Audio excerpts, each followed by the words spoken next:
Hi, we're Richard and Jaci Mun-Gavin, and we are so grateful that you have taken the time to invest in your parenting journey. We believe in parenting with purpose and with vision for your children, and so we hope you find this session helpful.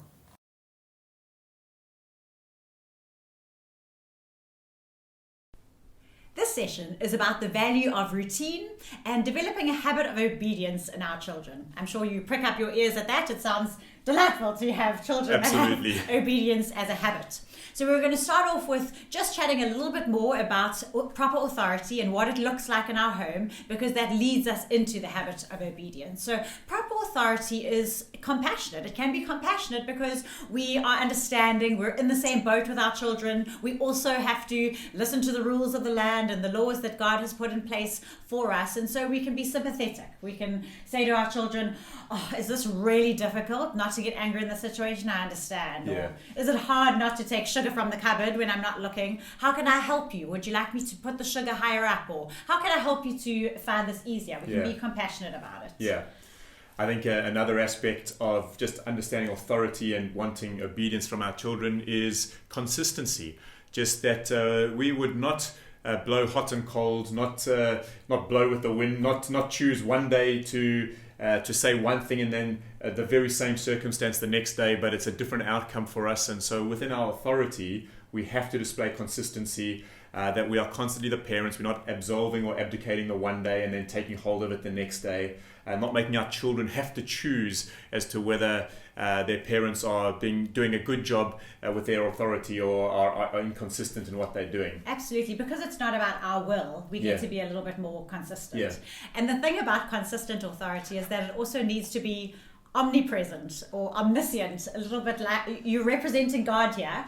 And so as parents, we need to not be able to be hoodwinked. You know when it's been quiet for too long, what is going on? And so I think especially as our kids are growing up, as they're learning what proper authority is, it's good for them to have a sense that somewhere mom and dad are always watching, that eyes in the back of the head that we joke. And this often happens when our kids are playing around the back of the house, but they don't realize that the back of the house has windows that lead right into our bedroom still.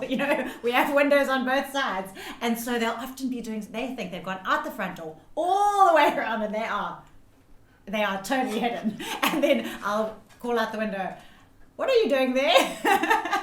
And so just that idea of being omniscient, omnipresent with our children at all times is important. Yeah. But at the same time, we want to be trusting. We don't want to be controlling parents and are micromanaging everything. Proper authority doesn't look like that, because proper authority is, you know, and I know that I have authority right now. And so even if you're in another room, I can hear what the kids are doing, and they have the sense that actually mom or dad is watching or is listening. And so we just wait and we give them a chance to correct their behavior themselves. How often are they playing and they say something and then they look up, and there you are, just quietly omnipresent or omniscient, just seeing everything, hearing everything. And there's almost a sense of intentional neglect that is helpful with proper authority. You don't have to micromanage. Your presence is enough. Yes. Yeah, so I think with authority and presence, another aspect for us to understand is that authority never has to be aggressive. True authority is weighty enough. Exactly. We don't have to prove our authority through heavy-handedness or heavy words, etc. And so strength in authority is intimidating enough. Yeah, and also because authority is imputed to us, we're doing it as servants. We don't have to ever abuse. We can't abuse our authority. We can't use it for our own gain. Autocracy can be manipulated, because if you're an autocratic leader, if you've taken rulership upon yourself, a little bit like a tyrant, you get to change the laws as you decide, then that kind of rulership, if you look throughout history, tyrannical leaders are overthrown by tyrannical leaders. Yeah. And so if there is a little tyrant in your house, then you might want to ask which tyrant has this tyrant overthrown? So if we are authoritative and authorized, there is a weightiness. But if we're autocratic and arbitrary and do make decisions at our will, you can expect your children, perhaps not when they're toddlers, depending on how strong your personality is, but certainly when they become teenagers, they will overthrow autocratic leadership. Yeah. One of the main reasons for teenagers kicking out against their parents is a realization that their parents have had no integrity, they have had no consistency or congruency between who they are and what they are asking their children to be. And so that authorized and authoritative leadership and parenting is what is key. Yeah, I think that that kind of ties in very nicely with the next point on our list in terms of authority is neither being harsh or indulgent. Particularly when our kids become teenagers and they start to be able to weigh for themselves who we are as people, as parents. And so that congruency, that consistency. And so again, we don't get to be harsh or indulgent in our parenting. So harshness would look like, if you're an autocratic leader, you're quite harsh. You don't want anybody to change your rules. But if you're an authorized leader and a child comes up to you and wants to change your opinion on something, you don't have to be harsh. You can actually say, well, no, okay, let me listen. No, sure, that's fine. And yet, if they're asking on a matter that is right and wrong, a matter where you have been given authority to lead your child in this area, then you are completely immovable. You won't be changed on those matters. So if your child is asking to overeat or is asking to get away with something that they shouldn't, that is actually a matter of right and wrong, you're immovable. You can't be changed around screen times or around what they're allowed to watch or around the kind of friends, what they're doing with their friends. You say, I'm sorry, I don't have the right to be moved on this issue. But when it's not an issue of right and wrong, then we can be quite lenient, actually. Yes, we can be those who say yes as often as possible. I think one of the areas that you've been really helpful in, so we obviously agree as parents, as we move into this routine and habit of obedience, is training obedience in our children. And one of the things that has been a real phrase for us is developing a disposition of obedience. And you have done particularly well in representing us as parents to our children. So let's maybe just talk a little bit around obedience as a disposition. Yes, so before we talk about obedience as a habit, we actually want to make sure, we want to check our children's hearts. Do they have a disposition of obedience? Are they ready to be differential and to be cooperative, to be amenable? Do they want to please? And the reason why I think this is a good place to start is because if that is not the case, then we're wanting to look at our children's hearts and actually shepherd their hearts and look at our own and ask ourselves, is our authority imputed? Or are we maybe being those tyrants and our children are kicking back against us because they have, again, just like they have an inherent disposition of obedience towards proper authority, they also have an inherent position of a kickback against tyrannical authority. And so they will not be obedient. They are born for freedom. It's been put into their hearts. And so we want to look at different issues that they might have and even seek professional help. One or two of our adopted children, we only have 2 adopted children. There's issues of trust, and sometimes there's a real issue, a real reason why their disposition is not one of obedience. So I would say start off by looking at the disposition when assessing yourself as a parent, and then assessing your child's heart and saying, do we need help in this area, or do we need a professional? I think it's so key to us and or key to our parenting that we want our children to be obedient because we believe it will lead them to life and fruitfulness and the responsibility we have as parents to lead them in their life. But again, you're going to be constantly fighting a habit of obedience if a disposition is not towards that. And so that's why we have put this as a first key, that possibly even before we're expecting a habit of obedience, we really start working on that disposition within our children and coaching them and teaching them and the reasons why and for all the things that you have already said.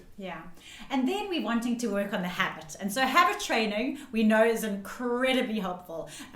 It's helpful for our routines. You're great at this. You're always helping us to get onto our routines. I think so. One of the things that I've had the privilege of being mentored in and learning with the responsibility of leading a people and an organization is this thing called decision fatigue. And I think as parents, I know, we get tested to the end with our kids asking, can we do this? Can we do this? Can we do this? And so we suffer from decision fatigue, but also our children. I think some of the often most overlooked aspect within our kids when they start to play up, whatever, is we're asking them to make too many decisions for themselves, and they get decision fatigue. They don't have a grid for making calls. And so actually one of our responsibilities as parents is that we would have habits, so that it's not a question that always has to be answered. So we can be better parents, as well as our children being better children, because they understand what needs to take place when. And so that would have effect on bedtimes and meal times and how we expect them to deal with their clothes when they have a bath or a shower at the end of the day. All of these little things shouldn't be a wrestle every single day. It's habits training, which just it lessens decision fatigue, which actually allows better life to flow. I think a great example, most parents would have experienced this when their kids are very young, is if you are, in our country, we have to strap our children into a car seat.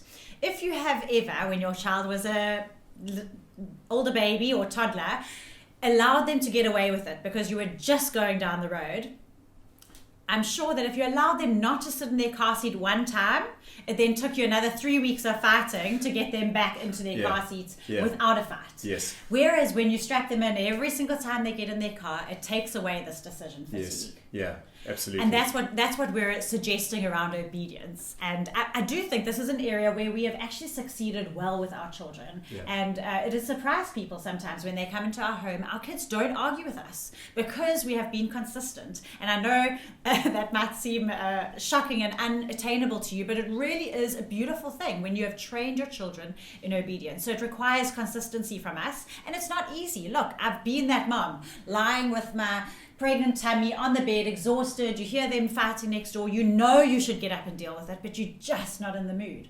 You let them get away with it that one time, and you have the 3 weeks of fight. And so what I'm suggesting in this point is that actually we need to be consistent in our habit training.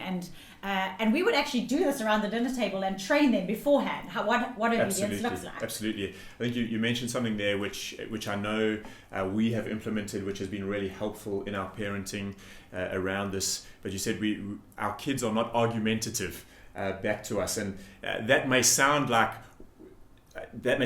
we are tyrannical rulers, everything that we've been speaking against in all the previous sessions, but it's not that. And I think the way you explain it, the way that we have taught our kids is really helpful, just in understanding the disposition which leads to a habit of, where our children can still have expression and opinion.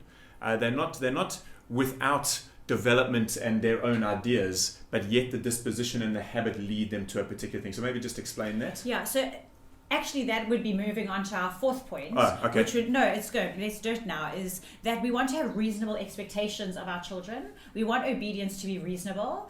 And so we need to know our children well, but we also need to command very sparingly.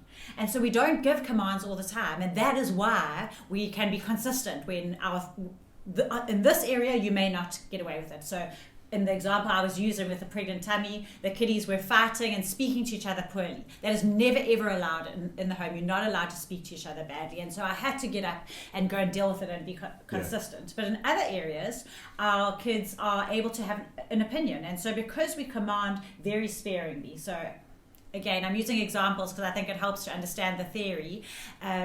If you want your child to put a jersey on, but you're not going to insist that they put a jersey on if they say no. So then don't give a command. Don't say, go and get your jersey. No.